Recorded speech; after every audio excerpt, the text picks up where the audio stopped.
Hi, welcome to the Love and the Light that's Unity of South Sound. My name is Barbara Baumel, and I'm giving this week's message. It's titled Care of Self and Others. I want to explore this subject and how we do this in greater depth, especially in the context of today's times. To do so, we need to consider being human beyond being here in our bodies and the roles that we play, and see ourselves in relationship with divinity. We live in extraordinarily difficult times. The challenge is to thrive even in this, to find hope and joy, and to share it. In the midst of this deadly pandemic, there has been much loss, isolation, and grief. We miss hugs. We miss associating with friends and family freely.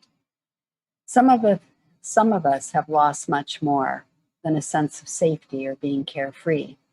Many of us have lost loved ones, jobs, income, or even been ill ourselves. We just crossed the Rubicon of 2.5 million deaths worldwide, and 500,000 of those in the United States. More than the deaths of World War I, World War II, and Vietnam combined. These numbers are incomprehensible. It's really hard to wrap our minds around. Many gifted and talented people, beloved by others, are no longer with us.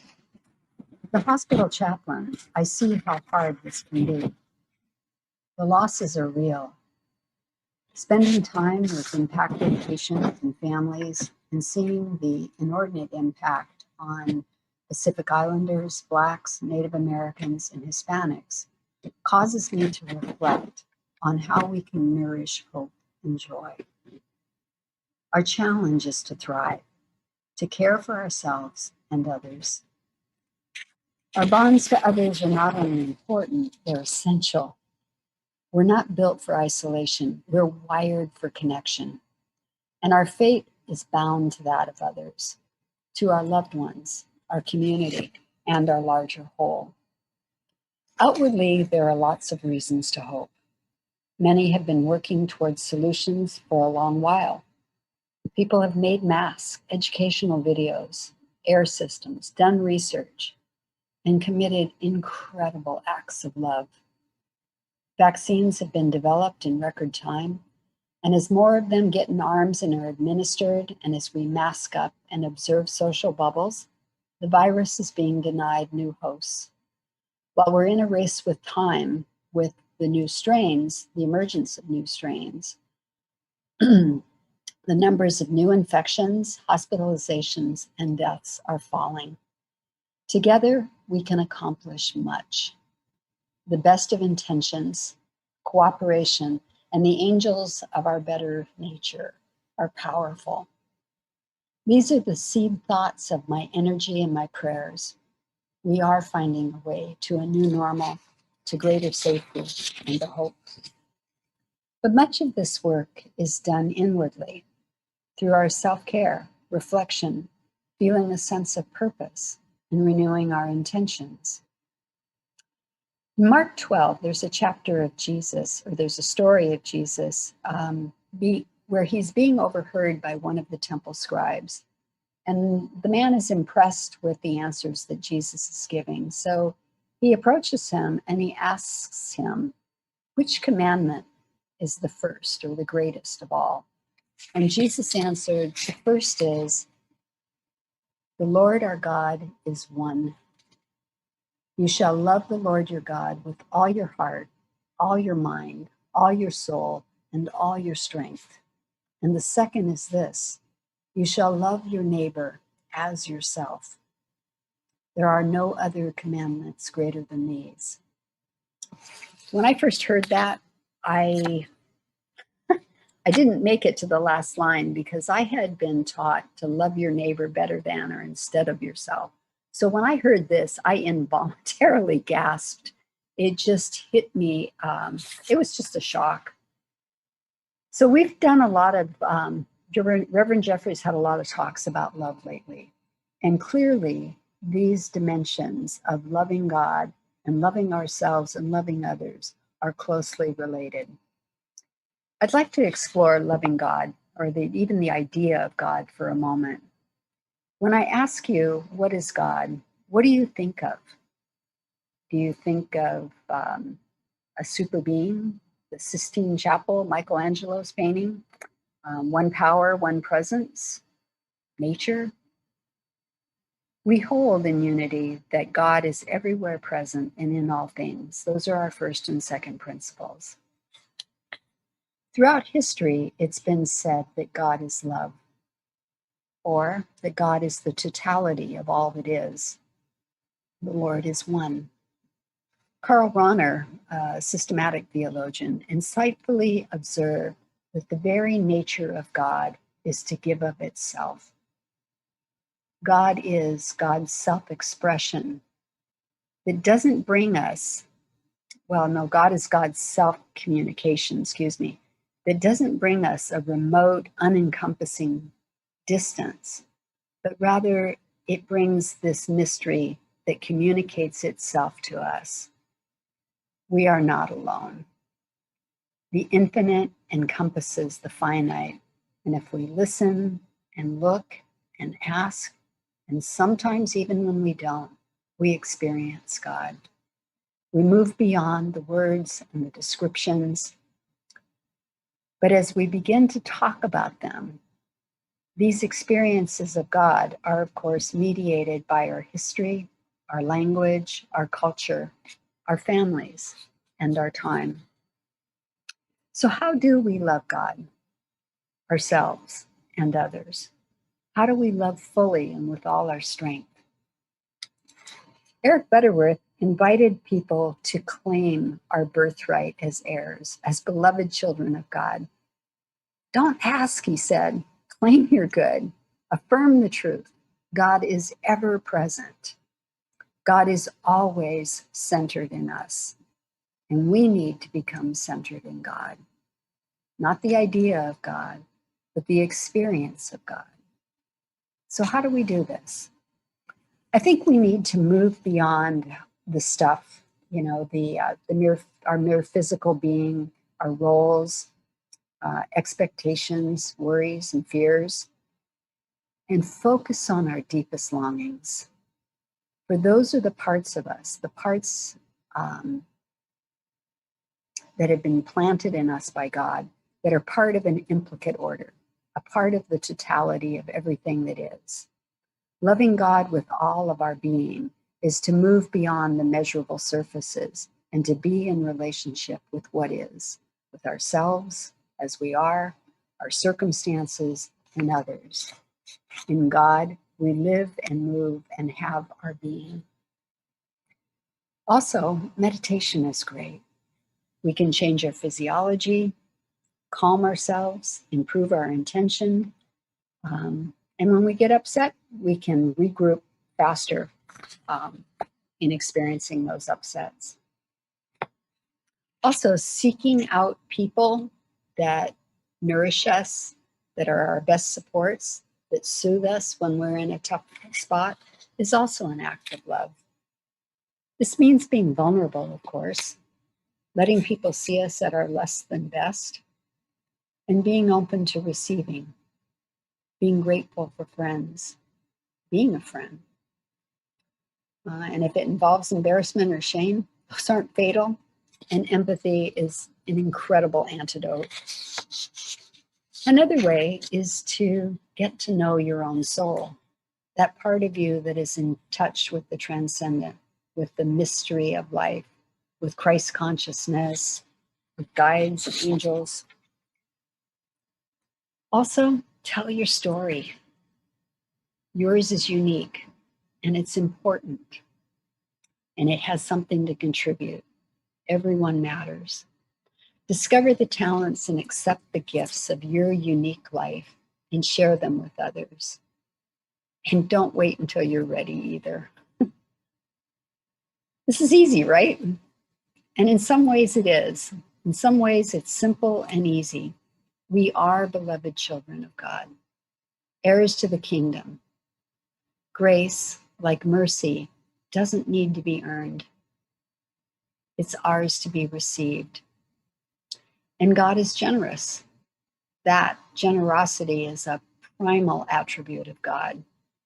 God's love is unconditional and exceedingly generous, as abundant as the variety in snowflakes. And Jesus said, it's the Father's good pleasure to give us the kingdom. We can do this. With practice, we become adept at shaping our consciousness and using it to benefit the quality of our life and the lives of others. So how do we love others and love ourselves? What's not always so easy is throwing off our stuff, our history, the less than helpful self-images, our hubris, and the busyness of existence. I loved how Joseph Campbell in Journey of a Thousand Hero of a Thousand Journeys, called it being pulled to the periphery. I found this very helpful. The story, this idea of being pulled to the periphery reminds me to be less troubled about things and to feed and nourish my soul. Loving isn't admiring others. It's not making someone else bigger or brighter. It's getting to know and being ourselves and living to our fullest in relation to others and our environment. One of the concepts that I have found helpful is to understand that we are all sources of light. In many ways, we think of light and we think of the sun. It comes up, it goes down, the earth revolves. But it's there every day, and it's like, give me some light, give me some light. But David Spangler had an idea that he shared where it's like we're all stars and we're all sources of light. Some of us are bigger or brighter or bluer, burn faster, we're hotter, cooler, and so on. But we're all generative sources of light. All of us stars sharing a galaxy and moving through space in relation to one another. It's a lovely, some of us are more sparkly lights, and some of us are steadier lights. I love the concept. It's a delightful idea. When we focus on others, things can be more complicated and more fun and richer. All of us have our perceptions and our choices in life, and not everyone is either going to like them or agree with us or appreciate what we choose. When others disapprove, or we disapprove of them, or we are disappointed in ourselves, having compassion is essential. People are doing the best they can to get by, even survive. And if they knew how to do better, they would. When we are with others who are difficult, irritable, in pain, or even rude, it helps to know this. Sometimes when I'm with others who are hurting, I tell myself, this is hard, just to myself, just to acknowledge the difficulty, to have compassion for myself. And the more that we do this with compassion and self-love and self-acceptance, the more that we fill our well and the greater our capacity is to be available to others. There's a balance though, right? Not only do we need to know ourselves, we need to see the world in ourselves, not just ourselves in the world. I remember a story that Ram Dass told about Neem Karoli Baba, and the details escape me, but he was asked, well, why do you want to be enlightened? And he said, well, to save or help the world. And Neem Karoli Baba just laughed, and I'm sure with mirth and amusement. But basically, he lovingly said, look, you've got to know yourself. You've got to help yourself before you can, be a savior. So, and I think this is really sage advice. Kindness and humility also work well. I would say that people who truly lead, what I call servant leaders, have taught me the most. The capacity to give, coupled with healthy structure and the ability to set limits and say no sometimes, is an act of love. And it's a great example. Loving your neighbor as yourself requires balancing the needs of all concerned. Another way of loving others is through gratitude.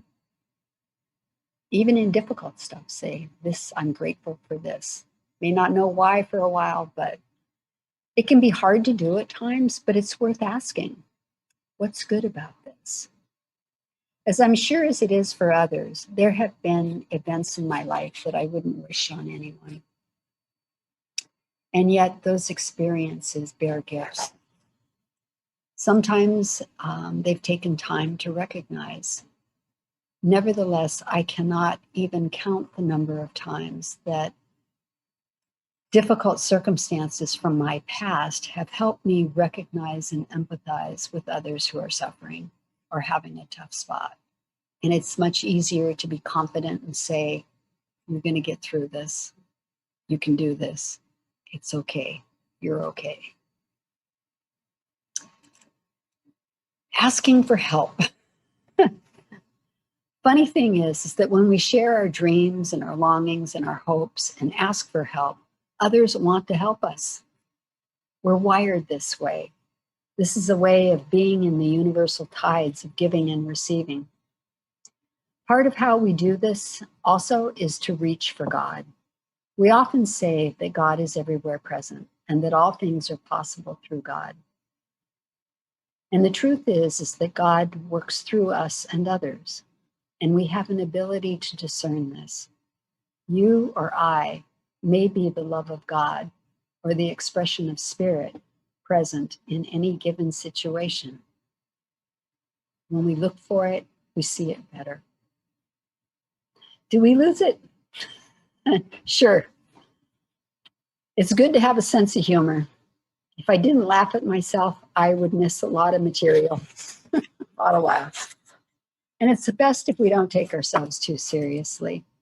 Also, when we lose our balance, it's important to be kind to ourselves and to get back on track, get back to the task, get back on the diet, get back on the course that we were pursuing. I will say, however, that sometimes getting off the beaten path is just where we need to be. And we may not realize it until later on. So again, just be kind, do your best, and know that that's enough. You suffice. In summary, I'd like to review why self-care is important and loving God and others is important. First off, each of us is a source of light, and we need to be recharging. We need nourishment, time in the silence, whatever works best for you. Caring for ourselves enriches the quality of our lives. It means that we can be available to others. It brings us into the present moment. Our vulnerability makes us human and relatable. We are social animals, yes, we are, and we grow in relationship with others. And finally, it gives us perspective. I'm reminded of a story of the 14th Dalai Lama, who was asked by a reporter, why are you so optimistic?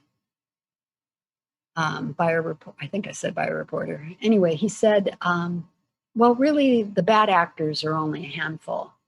Yeah, but why are you so happy after all that's happened to you? And he got a little quieter and he said, look, you know, the communists took so much. They murdered our monks and nuns. They desecrated our temples. They stole our country. Should I also let them take my happiness and peace of mind? That is a very sane and enlightened perspective. Let your deepest longings be your guide, and know that joy is the surest sign of God. Thank you for spending this time. Namaste. I want to close with a short meditation that highlights ourselves as sources of light. So just if you would, close your eyes and imagine that in the center of your being, there's a light in your heart, and it's just expanding. It expands and shines beyond your skin. And surrounded by those you love, the members of your family, your friends, whether close or far, just imagine, might be a short distance of space, or it might be more like space itself. Imagine the others that are also sources of light. And against that big backdrop of the quiet night, the sky, we shine. As stars, as little suns of our own, all of us are shine. And this light, these stars, these suns, these are the only things that cast no shadow. We are a light for others to see and to witness. And so I just ask you to move into the silence and just shine.